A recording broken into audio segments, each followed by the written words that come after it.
The EFF.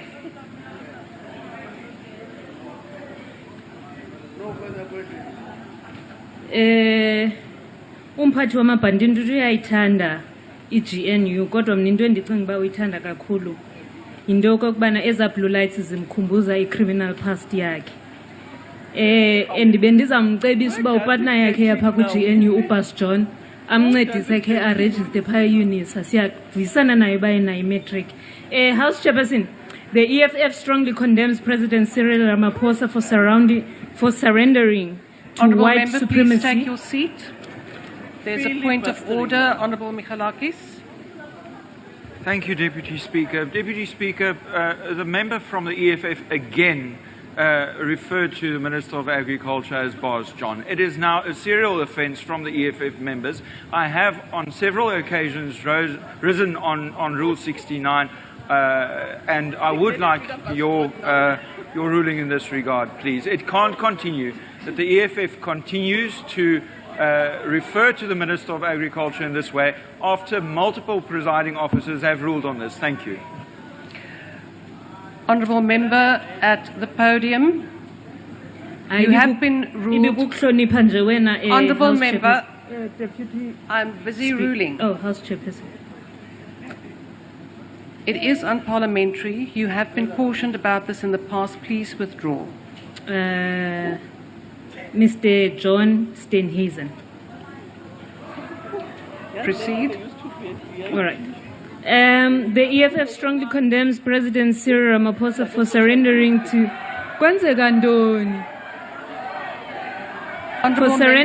Honourable Member, please take your seat. Honourable Gcilishe. Thank you, Deputy Speaker. Deputy Speaker, the member has not withdrawn as you have requested, and I would like to know if it now becomes parliamentary to refer to each other by that word with a lack of withdrawal from the member. Thank you. Thank you, Honourable Gcilishe.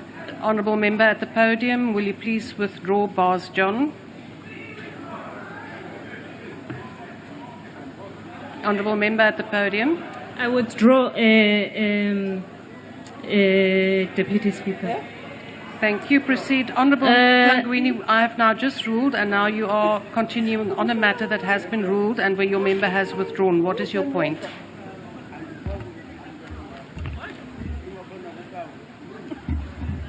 Thank you very much, Deputy Speaker. You forever rule in anticipation.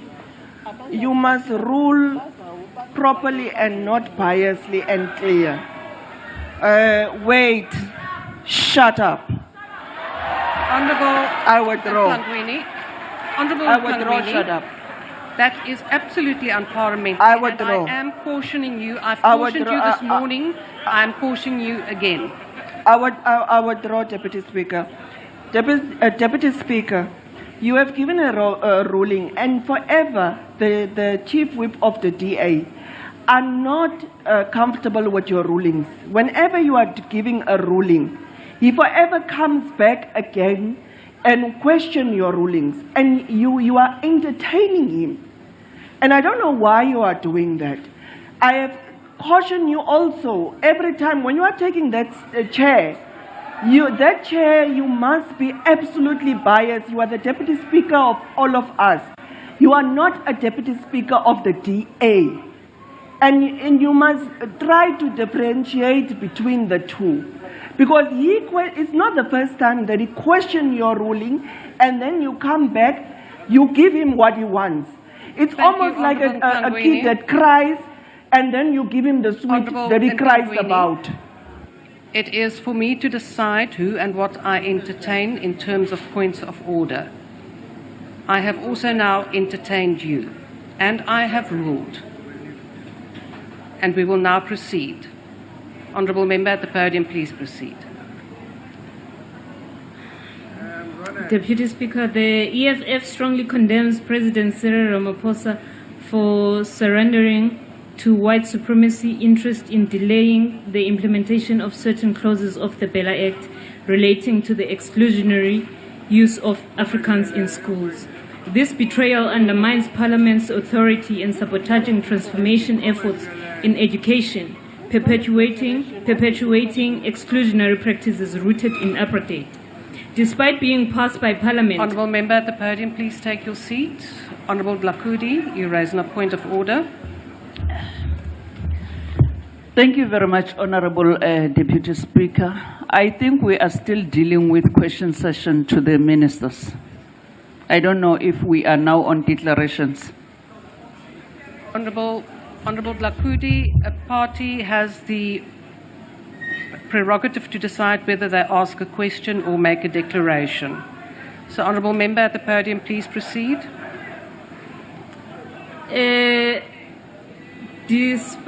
Despite being passed by Parliament, critical clauses in the Vela Bill which claim to promote access to African languages and equitable education have been stalled due to secret agreement with groups like Solidarity and AfriForum. These actions reveal Ramaphosa's prioritization of white privilege over the needs of the African child.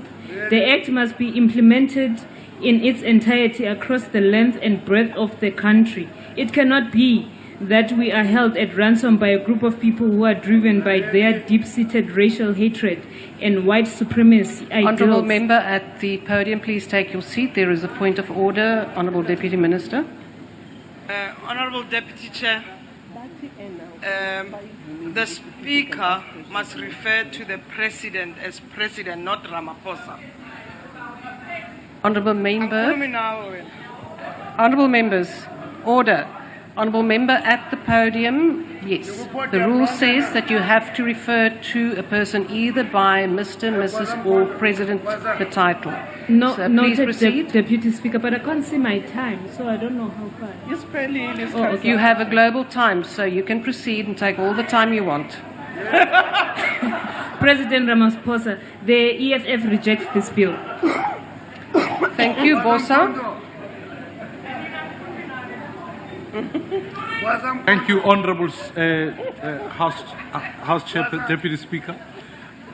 Given the fact that the Bella Bill makes allocation for an additional 200,000 children to be able to be part of the ECD, is there an allocation of additional funding in the medium term to ensure that all of these children are accommodated against the backdrop of a declining number of children between ages 0 to 4 who are now attending early childhood development centers? Thank you very much. Thank you. ANC. No, ke go leboge Mokatsa Musa Khutla. Welcoming the National Treasury's additional allocation of 251 million for the education infrastructure grant. Western Cape Rapid Schools Build program through a budget facility for infrastructure. How is the department supporting other provinces to prepare for feasibility studies, proposals, and leverage alternative sources of finance and funding, including concessional finance to take advantage of the next call for proposal by the National Treasury to ensure equity? Thank you. Thank you. The Honourable Minister. Thank you very much, Deputy Speaker. There's just a number of questions I'd like to deal with. Number one, I think the question that was raised by the DA and Bosa is very important about the additional funding we will be receiving and requesting for Treasury for expanding access to grade R as per the Bella Act and for extending access to early child development. Our view is simply this, that it's extremely important that the education system pivots to making sure that we have a solid foundation for early child learning. We haven't always given early child learning the attention that it deserves. As a result, many of our children have been left behind, have not been able to read and comprehend for meaning. But it would be amiss, Deputy Speaker, if I didn't take the opportunity to educate the EFF and the MK about what a Section 77 Labour Relations Act process is, which includes NEDLAC. It's not some bogus deal or some backroom deal. This is a statutory obligation any minister of this government would be required to respond to.